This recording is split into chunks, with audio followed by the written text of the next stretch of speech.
Hey, hello everybody. This is part two of my video on these tournaments that I played last, when was it? It was the day before yesterday, I think. I remember what day of the week it is now. I'm losing track of time. I think a lot of us are. But anyway, so I didn't go quite as well as I might have hoped in the PLO8, um, but I'm still alive in this tournament. And there are 13 of us left. I'm in 8th place, so plenty of life, plenty of hope.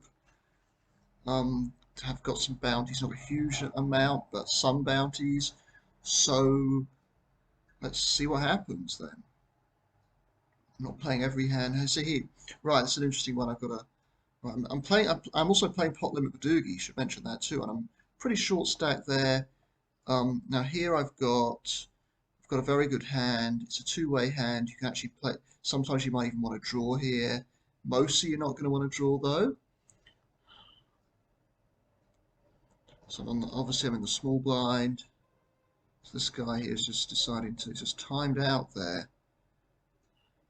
Okay, and he raises, and I think the only thing I can do here is 3-bet. Now the question is, what do I 3-bet it to? Can I fold to a 4-bet? Perhaps not, actually. And what do I 3-bet there? So I 3-bet about 3 times the size of his, just over 3 times the size of his original raise, which was a min raise. So I notice he min raises quite a lot. So a 3-bet range there needs to be pretty wide. It's going to include a bunch of 8 draws, but sort of rougher 8 draws, smoother 9 draws, that kind of stuff. I think like really, really strong draws. I don't want to have to fold. I don't want to be, I don't know what's the right thing to do there. Whether I should just get it, just get it all in with those draws too, those really strong draws too. In which case, I should be 3-betting those draws too. So I'm going to have draws in my range there. So probably would have cooled off there, considering the amount I'd already put into the pot. Close though. So let's see. This one here, a 9 draw here. Not showing every hand.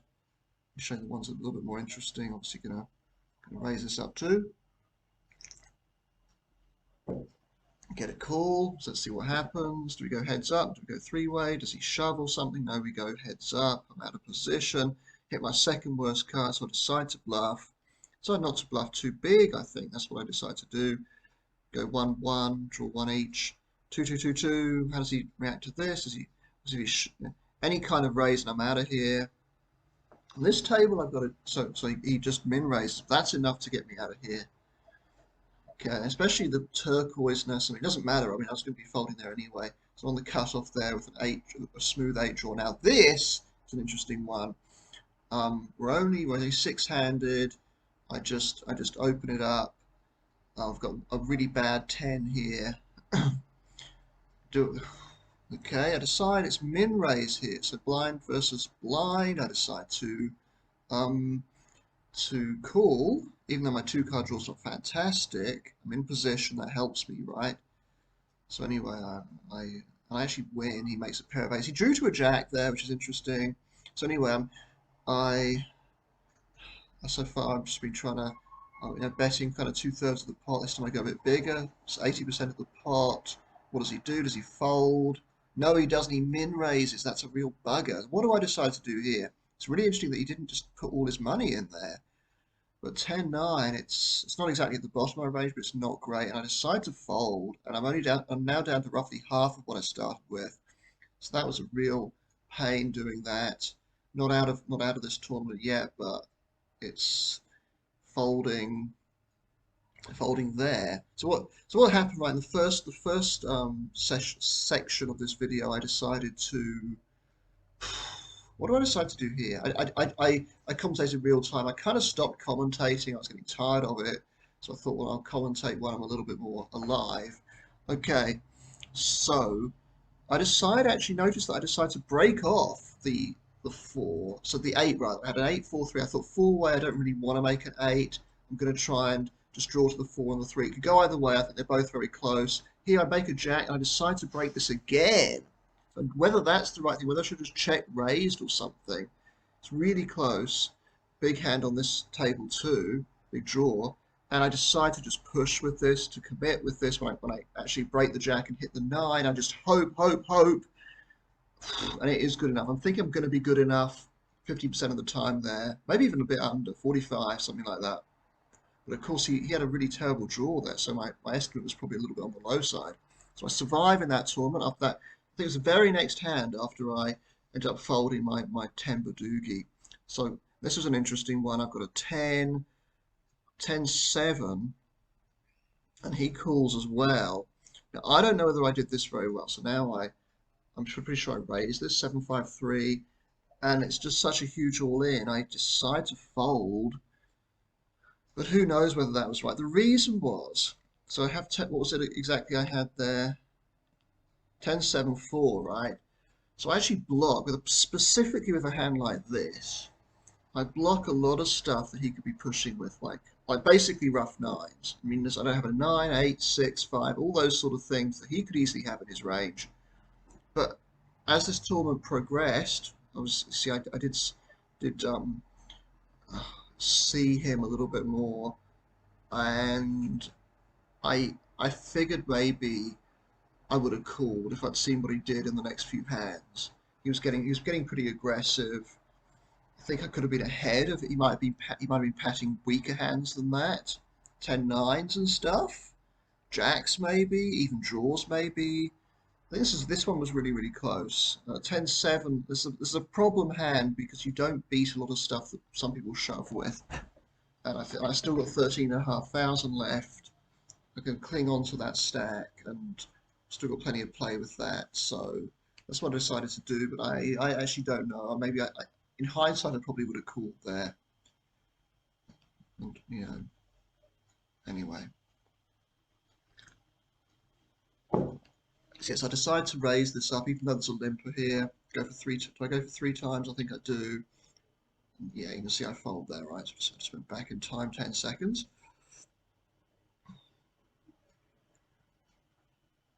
Okay. Can't do anything here.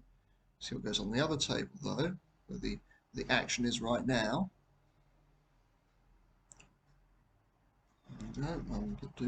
And I deliberate here because there's a lot of money in the pot now.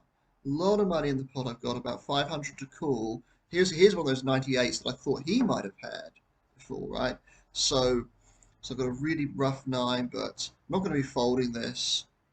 I'm going to be so in some ways a 98 is much better than a 10-7 simply because a 10-7 you block, so you unblock a lot of the stuff that people have that are going to beat you, whereas here's the opposite. I think this is kind of, even though the actual strength of each hand is very similar, they're not far apart at all. I think maybe I should have bet. Maybe I should have bet after the draw there when I hit when he checked to me. I think I probably should have bet there. I think that was a slight mistake. Who knows though? You can see I'm playing a little bit tentative probably. 752. So what do I want to do here? If someone raises, do I call? Like a min raise, I probably call. A really small raise. It's like this, I might have called here. All those outies, but now when he just shoves, look at this as well. Wow. So I couldn't fold fast enough there. And also, so I think, hang on, were you Pat there? Yeah, right. So he drew and he was Pat. So Kent was the favourite. He's probably 60-40 or something there. Unfortunately, the underdogs win sometimes. I think Kent probably played that absolutely fine, and he gets a huge, basically a double up there, and he ends up being oh god, look at this. So Rakov there manages to survive, or not just that, get rid of this other guy with a big hand of 7 up against a 9. Okay, still pretty short stack, 22nd place out of 32. Anything there? Draws 2 there. Drew 2, draws 1.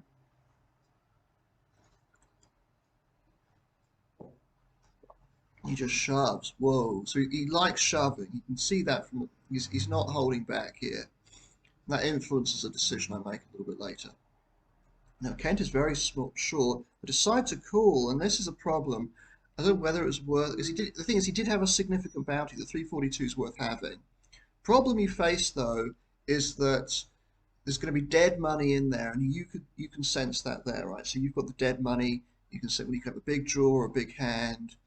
Um, yeah, so you're covering all of us as well. Look what happened though. So well, that was incredible. You must have. I mean, you had. I mean, your 10 draw, assuming that's what you were playing, is not very good. So what you did, I mean, does it make sense? I don't know. If you can get a bunch of folds, kind of. But the crazy thing is, he misread his hand. He had two threes there. So even though Kent, I'm guessing he had the 10 draw and he completely missed it, by hitting that king, that was enough to beat LSE, who I'm pretty sure just misread his hand. It was so weird. It's just so weird. Well, funny things happen in this game sometimes. Much more so than in like Hold'em. So I'm in 7th place out of 12 now. Can I make the final table? 7 people on the final table. Can I get that far? Let's see. You have a short stack. Still got a short stack. You've got a short stack. So there's three really short stacks at my table here.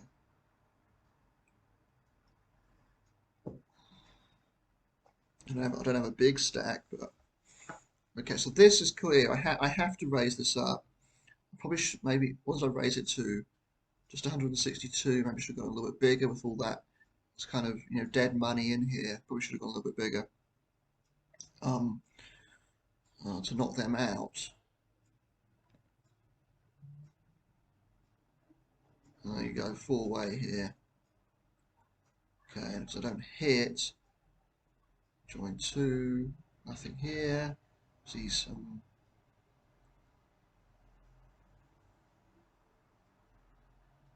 There's an ace, right? Oh, I hit my what you call the gin card. I don't know where that name came from.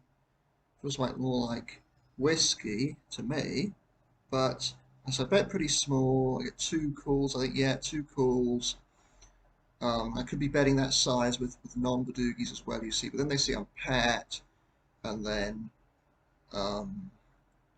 decide to bet just under half the pot here, and I get folds. Okay, so I do take it down. I wish I could have got a bit more money in. What do I decide to do here? This is a tricky one. A jack, have to raise here. It's not very breakable. I mean, you certainly can break this hand. 1, 2. Because if you join 2, I decide that I really have to pat this.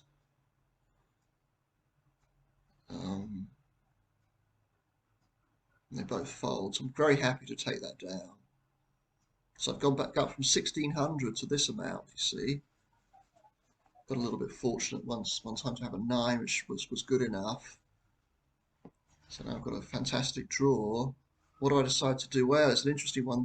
Because of how he's been playing lately, I mean, I have no choice but to call here. And what odds am I getting? I'm getting pretty decent odds here. It's already 2,000. What is there? So how much do I have to call here? It's a bit difficult to see, isn't it? Well, I've got to call 7,000 and pot, 7 3. Yeah, okay, and there's 2,000 already in there. Okay. So, yeah, and you as well. So 400 there, so 2,400. Yeah. So, got a call, and just hope that he's on a draw, in which case I'm going to be a favourite, probably. Small favourite. My draw's so good.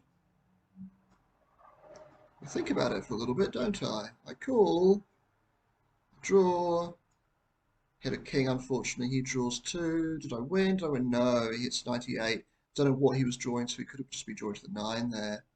And obviously, I'm a favourite there with whatever I happen to have.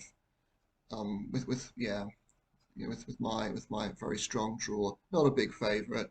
55, 45, something in that region. Fortunately, it didn't work out for me. Kent managed to survive, outlive me. I finished in 11th place.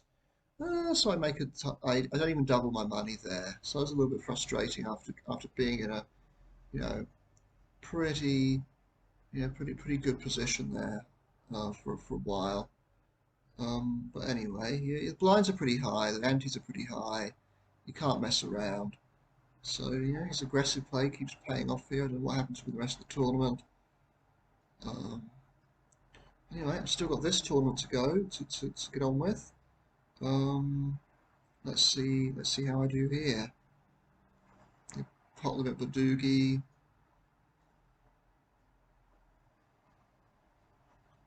A bit fortunate to still be in the tournament right now.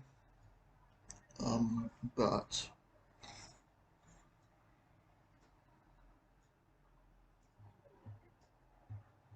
I might give both of these a go tonight. NLSD and badugi, pot limit badugi. So here I am. Let's see what happens here. Got plenty to come in for a raise here. What is he going to do? If he shoves, that's fine, or pots it, that's fine. Fortunately not. Um, but I improved significantly. We all go one draw one. I mean, I have to bet this. I need bet just over half. He gets a call here. Oh damn! So he's just called my bet and then pot patted, right? I don't think I longer have the odds to call anymore. I basically have to fold.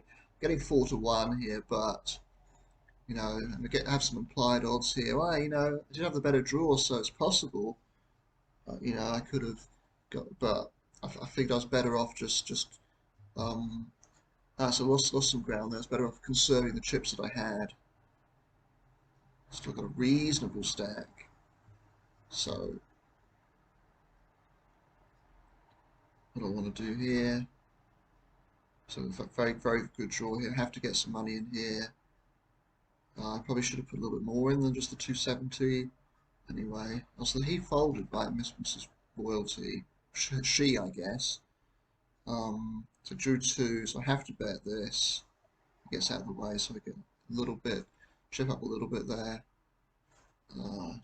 Only got a fairly mediocre two-card draw here. One of the worst ones I'm going to play. But if I get the odds, I can certainly see the draw.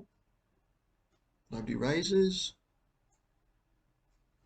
So I'm slap bang in the middle of the pack at the moment, 18th out of 36. Looks like there's going to be, I think there's going to be about 20 people who get paid here. So I'm right on the kind of cusp of that.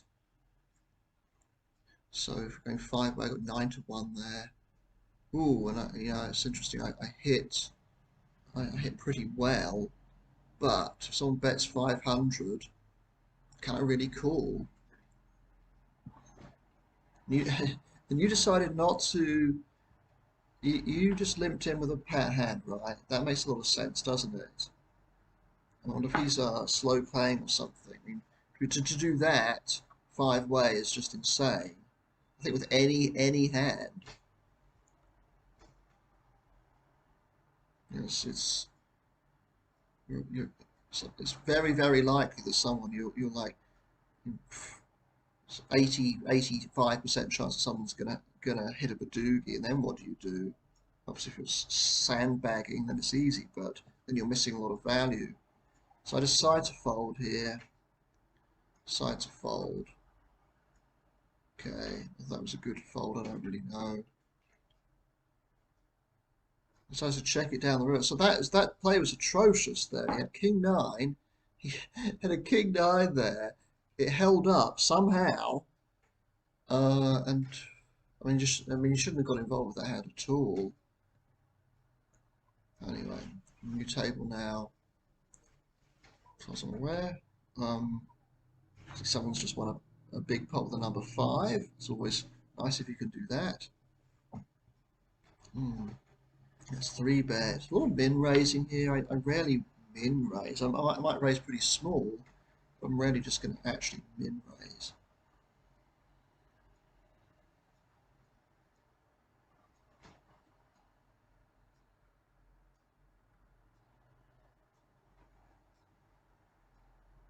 Oh, that was crazy stuff. So they were both, as far as I'm aware, they were pat from the start, weren't they? So I mean, a 7 is such a monster. Whoa, so Pat 7, right?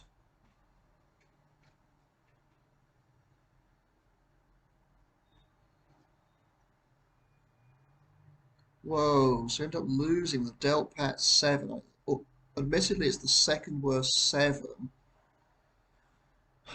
but it's, yeah, if you're going to be losing with a Delt Pat hand that strong, you just have to say, well, sometimes it's just not going to be your day. And that's the case here.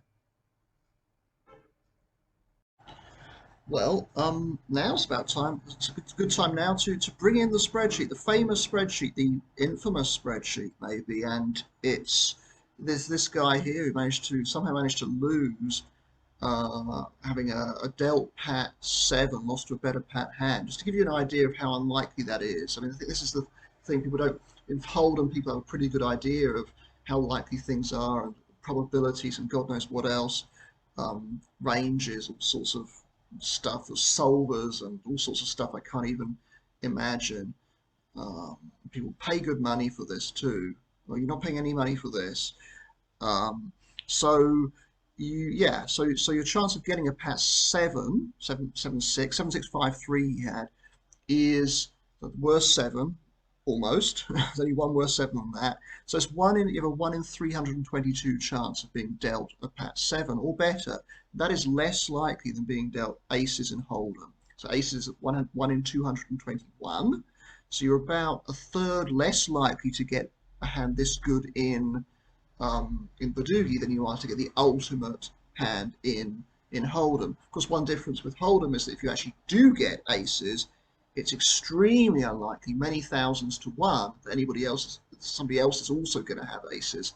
Here, it's a bit less simply because you block 2 of the aces, right? There are only 2 other aces in the deck, and someone has to have both of them. That's pretty unlikely. Here, it's not quite as unlikely that somebody else is going to have a better hand than you, but it's still pretty unlikely. So if you have a hand that strong, it's an 8-handed table as we are here, it's a full table. It's a 1 in 46 chance, a little over 2%, that someone's actually going to have um, a better pat hand dealt than you. So that's pretty rare, even at a full table, right? So that definitely goes into bad beat territory. Of course, sometimes the boot's going to be on the other foot, and you're going to be the one with the 7-5, and you double up immediately, right? So there's no getting away from that strong, or even close to that strong. I mean, eights a slam dunk, get all the money into. Nines can be too, right? Depending on how deep you are. Tens even. All depends how deep you are, right? And what the tendencies of the other player, whatever else, right? Payout implications, bounties, everything comes into play, but in tournaments, right? But yeah, just over 2% chance that you're going to run into a better pat hand. If you have something as good as that, there you go. Now back to, if you want to call it that, back to the action. Okay. Well, here I am. Yeah. So you see there, he's pretty unlucky that 7-6-5-3 to run into 7-5-4-3. Yeah, wasn't your lucky day. So see what happens now. And of course, you benefit. You've got 24,000, a big stack. And somebody else, the thing is, he's bought right in again. So it's not your lucky day. Buying in, by the way, I've said this countless times, rebuying, and it's crazy, isn't it? Like, there's this guy, I mean, I see people who are serious about this, and they still do it. Doesn't matter how serious you are, doesn't matter how good you are throwing money away by doing that. Okay, so just don't do it, all right? After how long have we been going for? We've been going for more than an hour. It's just insanity. But we're living in the age of insanity, aren't we? Where knowledge is not power anymore. Knowledge is, I don't know what you'd say. But anyway, that's kind of why everyone's dying of COVID where I live at the moment. So anyway, I don't have a very good 2-card draw, but I do have something. And if I get a free look, that's absolutely fine. Absolutely fine. Okay, I'll move full way to this first draw. I do improve, 751. Can't complain about that. Question is, can I call what sort of bet can I call here if I have to call a bet? Okay, I'm just going to check it back. So this is difficult. You know, we've all drawn two here. It's like, what would I, well, do I bet anything that's not a badugi there? Probably, but not involving the seven, probably. So anyway, now I have hit a, it's not, I wouldn't say medium strength badugi. It's a bit worse than that, but good enough for me to want to bet. And look at all the callers I'm getting. Get two callers for my 3/4 of a pot bet, and now I really just have to hope that nobody hits. Oh God, so he doesn't. I don't think I can bet this because I'm going to lose a lot of the time. And I kind of expect him to have a better handle all the time anyway. I didn't know what you were like though. Now though, he's got to 10-9. Okay, so he's obviously an idiot. Well, no, idiot's not the right word. He just doesn't know that playing a 9 draw in that position is just suicidal. That's just throwing away money there. So, you know, I wouldn't say he's an idiot. He just doesn't know, probably, that that's limping in or anything like that. You know, it's a really, really bad idea. And I should never, like, he shouldn't have been involved in that hand at all. So, and that's why he lost, right? Assuming he had the 9 draw, not the 10 draw. So anyway, I've got a 1 card draw here. How do we go here? 1, 1. This is difficult, right? I don't feel I can bet this, but then it gives him kind of carte blanche to kind of bet the turn with impunity. So he bets the pot, right? I mean, it's getting on for half his stack. It's 40% of his stack, so I'm guessing he really does have something here. But you know, he knows that I don't have anything great because otherwise I'd have bet the flop there. So that's a really difficult one. And whether I should be c-betting the flop there anyway, I just don't know. I think there's a case for it. Anyway, I've got to have to put some money in here. I don't put much money in here. I think that might be a little bit of a mistake, a little mistake, not to put a bit more money in here. Just it's difficult with this guy here who had that huge hand, who won that huge pot before, against this guy who's already lost nearly half his stack. Irony looks like he's come back as well. So people do not watch my videos, or if they do, they don't pay any attention to what I'm saying, that rebuying after about the first 10 or 15 minutes is just a really, really dumb idea. This is the problem with this, right? Is okay, so I've got my 1 card draw, you had a 1 card draw, you had a 2 card draw. And I'm letting him draw again for free. So we both are, you know, we're both complicit in this, letting him draw for free. And I'm thinking, should I be betting this? I mean, if I'd improved, I think at all, if I'd improved my top cards, if I got hit 5-4-1 or something, yeah, I'd be betting that all day. But I guess I should be betting here too. I find that a difficult one. These 3-way pots where someone's drawn 2, 2 of you have drawn 1. It feels like one of you needs to bet. Okay, so I think he was expecting me to bet there, so he actually doesn't. He's probably going for a check raise. It's a small bet here. I don't know what to make of this.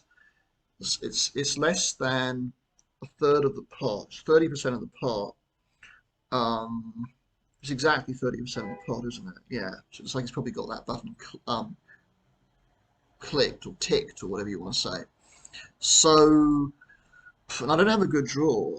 So I'm thinking, is it worth it? You know, my draw's, it's not awful, but it's not great.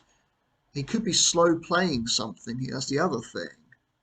By betting so small. So you just don't know what to make of this small bet. I mean, the fact that he's pat as well. It's sort of a bit polarized here. Like having a really bad pat handle or something really, really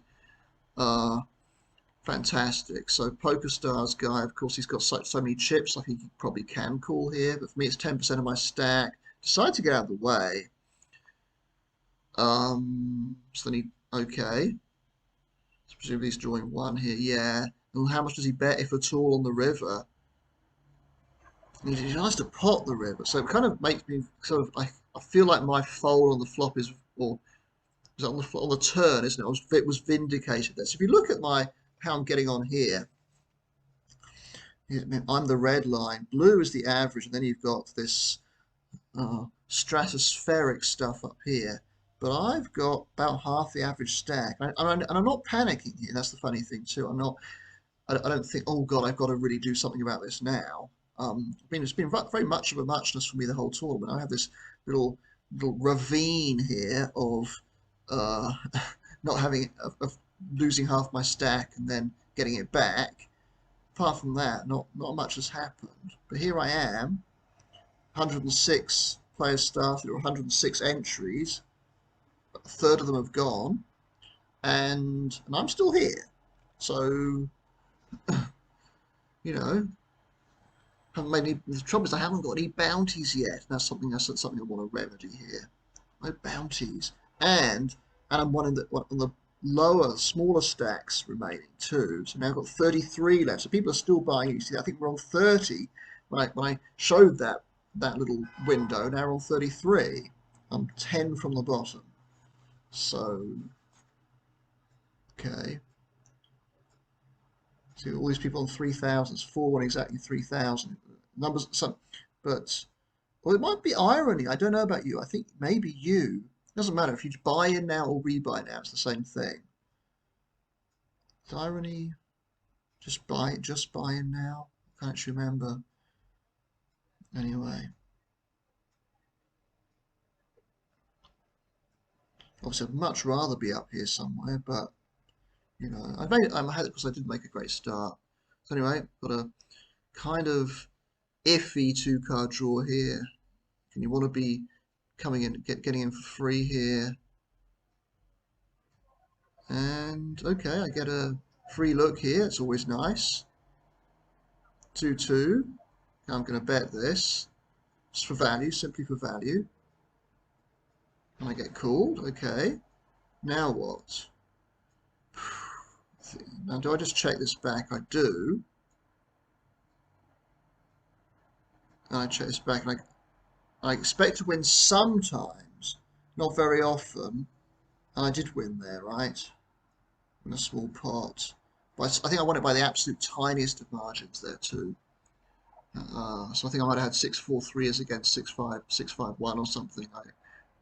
I expect to win. I did expect to win sometimes, but there's no point in betting there. You know, I'm not going to get called by a lot worse, I don't think. Yeah, there you go. I'm looking at my ravine there, little canyon. Hardly call it a canyon. A little gutter, maybe.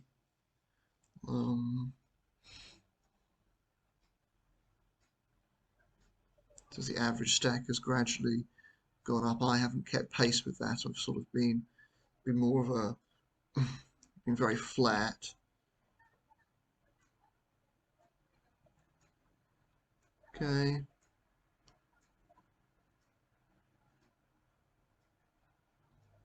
Obviously don't have anything here. 22nd place out of 30 now, so it's not um, not great.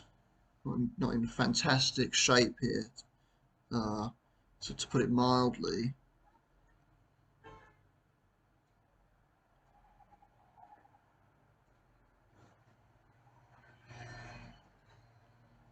So two-card draw. I think I can open this on the button without too much to worry about. But this is awkward, right? So we've got this Cyril, right, who I've never seen before.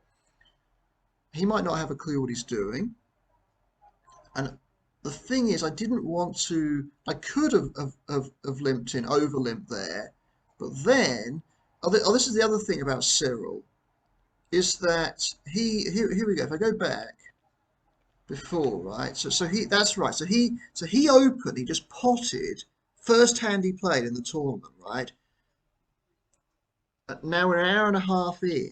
So right at the end of the late reg period, he decides to buy in an hour and a half. That rings massive alarm bells. And I don't trust him to not pot it again. That's why I just can't. Not because, I mean, he might not even know what he's doing, but there are still other people in the pot. So I don't feel I can just, I can come in here. And that's right. That was my decision there. I could have. I guess someone who was just gonna just complete his option there, or check his option. Sorry, is what I mean. Then, so he needs to call here. He absolutely needs to at least call. There's no way should be folding here. I don't think. He shouldn't be limping in the first place. So you decide to limp re-raise, which I think is a very, very good play. I mean, limping it open limping is, or limping in general, is pretty terrible. But in this situation, so I'm putting a note on the Cyril guy, drawing 3, then 2, then none, and look what he ends up with, right? So you got to watch out there. The thing is, I didn't have enough to get involved there when there are other people in there who are going to have better hands than me. There's and bounty's only 50 cents. Now here I've got a decision. I've got a decision. So you're sitting out. You pot it under the gun. Now you have been limping in with a lot of stuff. I'm not showing all of his hands here, but you've been doing a lot of limping, and now he comes in for a pot under the gun. What can he have? I mean, I'm guessing you're limping with a lot of really good 3-card hands. So I'm thinking you've probably got a badugi. I mean, he might have a really strong 3-card hand, but there's a very good chance you've got a badugi. Now, I do beat a lot of badugis here, but under the gun, what's his range going to be? So I've either got a 3-bet this or I fold, and I'm thinking, crikey, what do I want to do? I've got nothing I can draw to here really. Jack 8, 7, 6 you can't break that realistically. So I thought about this a little bit, I think. Maybe I didn't. Maybe I just immediately made a decision.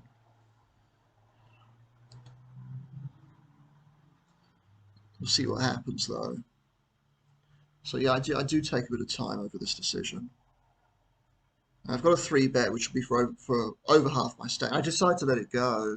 The thing is, the 50 cents here is really not, is almost incidental. So he draws 2. Okay, so now I'm feeling good about my decision because he is pat. Now he's pat, but that means nothing, so you don't know what you're doing. And look what he patted. He was he patted King Jack 7-3 under the gun. He played that hand under the gun. Wow. Wow. So obviously I made the wrong decision there, didn't I? But most people don't do that. Most people who have 8,000 something chips. So this is where I think I was a little bit too conservative, a little bit too tight. But I mean, against a proper under the gun range there, my Jack 8's in terrible shape. It's not, but against you do see this, people who only raise good badugis under the gun, they would limp a 3-card hand. So in somebody like that, they wouldn't play a bad badugi. So a lot of people play like that. Shouldn't play like that, but they do.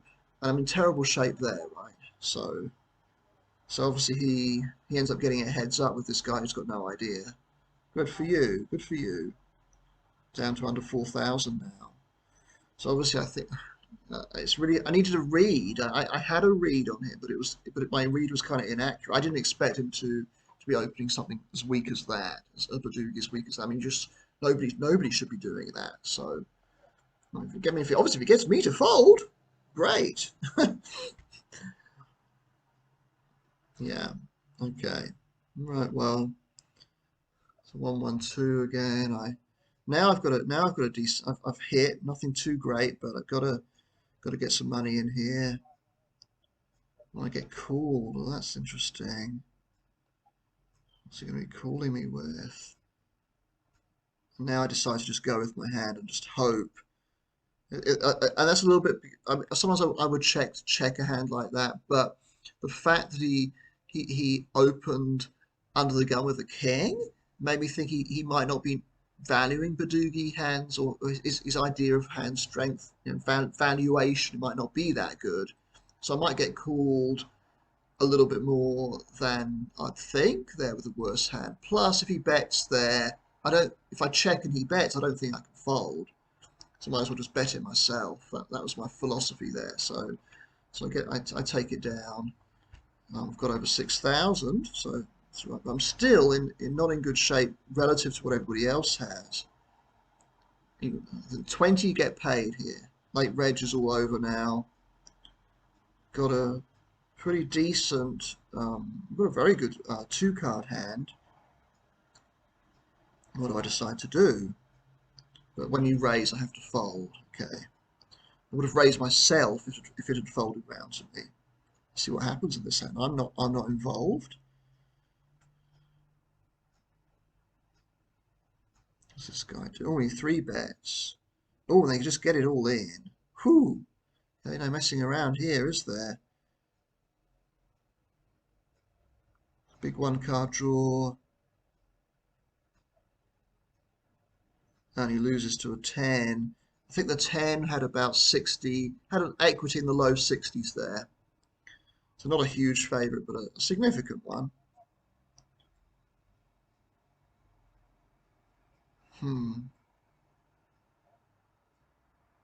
So it's interesting that the other guy was happy to get it all in. Oh, look at this. Now, how do I... Lots of ways. I think I should have just bet this, actually. Bet fairly small.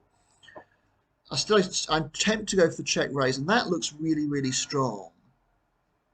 So, you know, I mean, also, I mean, there's no need to check because he certainly doesn't have an auto bet there. But I thought there's a good chance he would bet, just because sometimes he's going to hit a good one card hand there, a reasonable amount.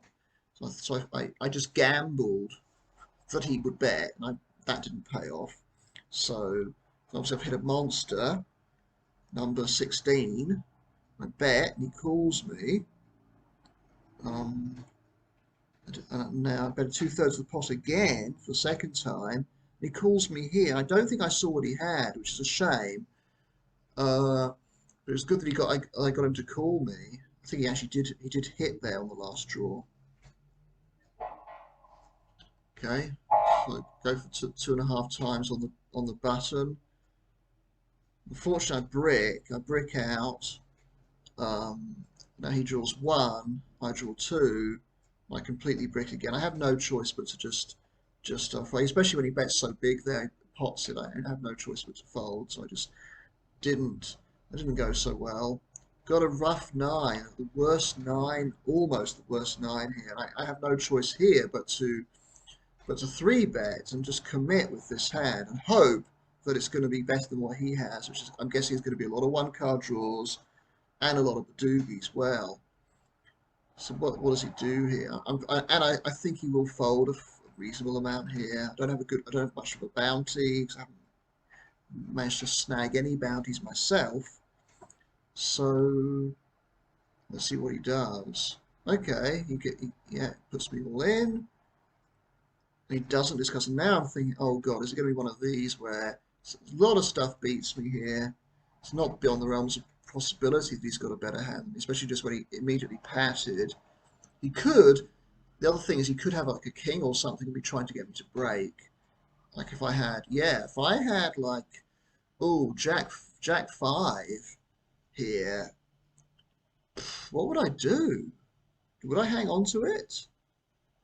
I think he's still ahead of a lot of stuff. Phew. If I had Queen 5, I don't think I'd have passed it in the first place. So he could be trying to get me to break. Let's see how this goes down though.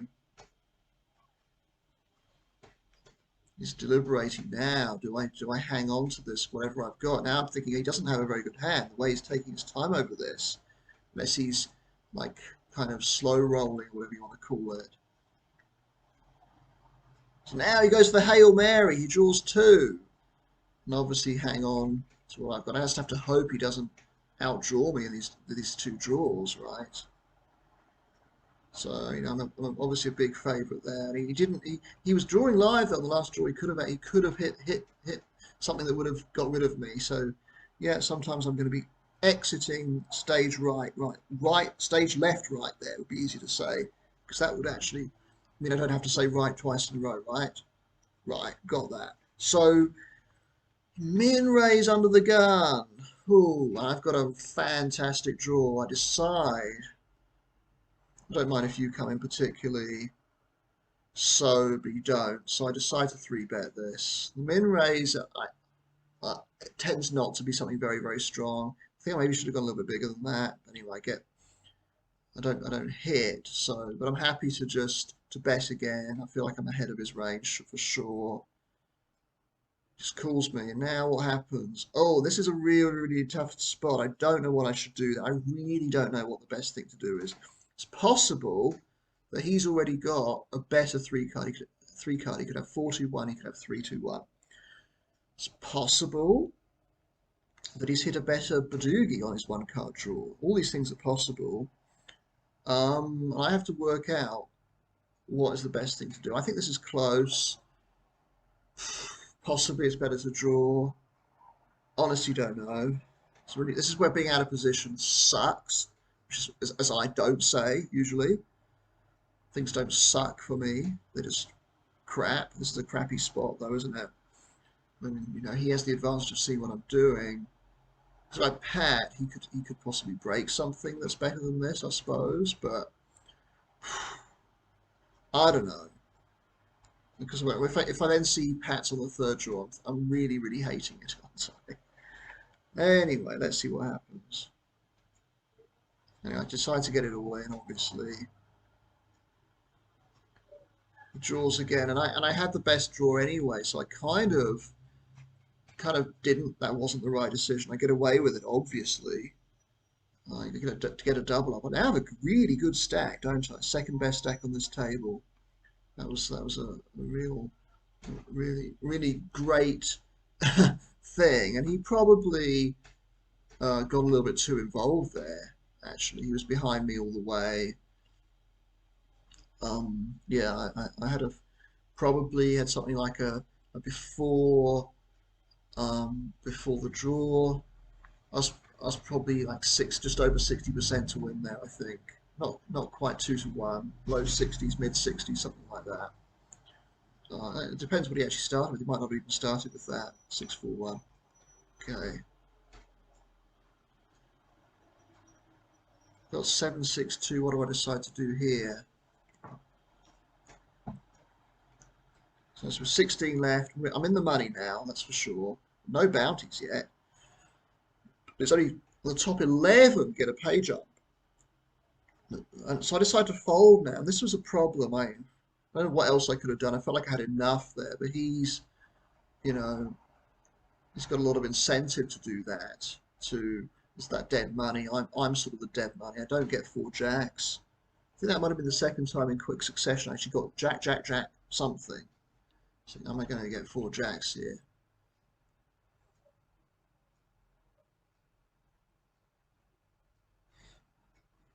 So 37,000. I've got a good stack.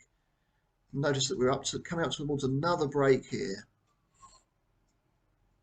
Going for 2.25 hours. Now I've actually been playing poker for 5 hours now, almost. So I'm getting a little bit tired. I'm getting peckish. I'm not in real life here. I'm not commentating. I'm actually getting some food ready. I'm going to be eating and playing at the same time.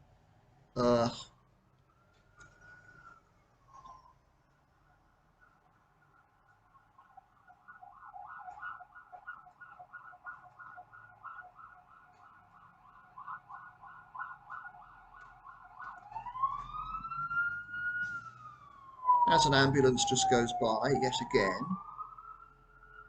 Okay, so 11,000, big pot brewing here, isn't it? We've got a pot size bet left. How much do you decide to bet on the river here? It goes for half the pot. Does he get a call or a raise or something? Let's see. He does get a call. Oh, that's not the river. Sorry, there's one draw to come. Sorry, I misread the action that's going on here then. To get all his money in.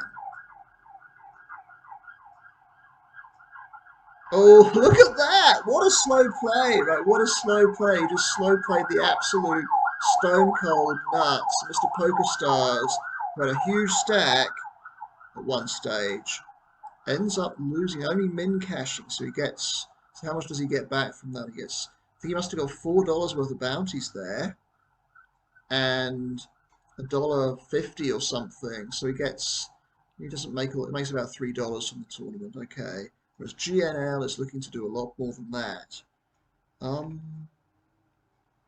There we go. And it's break time. And yeah, it's break time. So I've been playing for 5 hours now.